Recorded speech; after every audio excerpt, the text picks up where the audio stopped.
ব্রাত্য বসুর নাম তৃণমূলের ক্যান্ডিডেট ঘোষণা হওয়ার দিনই বিজেপির বিজয় হয়ে গেছে। 15 বছরের বিধায়ক যে কোনো দিন দমদমের মানুষের সুখে দুঃখে পাশে থাকেনি। দমদমের ভোটে, দমদমের কলোনির মানুষের ভোটে, দমদমের উদ্বাস্তু মানুষের ভোটে নেতা হয়ে, এমএলএ হয়ে, শিক্ষামন্ত্রী হয়ে 11,000 স্কুল বন্ধ করেছে পশ্চিমবঙ্গের বুকে। আর দিদিমণির অনুপ্রেরণায় 3,15,000 সরকারি স্কুলের শিক্ষক শিক্ষাকর্মীর চাকরি ভ্যাকেন্সি ডিলিট করেছে, যাতে মাইনে দিতে না হয়, পেনশন দিতে না হয়। আর সবচেয়ে যেটা বড় অন্যায় করেছে, 8 বছর পর 26,000 চাকরি চুরির মোটা 500 বান্ডিল গোনা শেষ হওয়ার পর 8 বছর পর এসএসসি পরীক্ষায় হলের বাইরে আমাদের বাঙালির মা বোনেদের শাখাপলা নোয়া খুলে তবে পরীক্ষা হলের ভিতরে ঢুকতে দিয়েছে।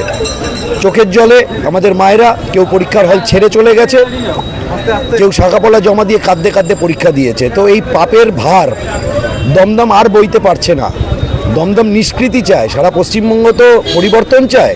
আর দমদম এই টেন্টেড বিধায়কের, এই কদর্য মানসিকতার বিধায়কের হাত থেকে পরিত্রাণ চায়। তাই পশ্চিমবঙ্গে এবার পরিত্রাণ হবে। আর দমদমে পশ্চিমবঙ্গের পরিত্রাণ আর ব্রাত্যবাবুর হাত থেকে দমদমবাসী নিষ্কৃতি পাবে।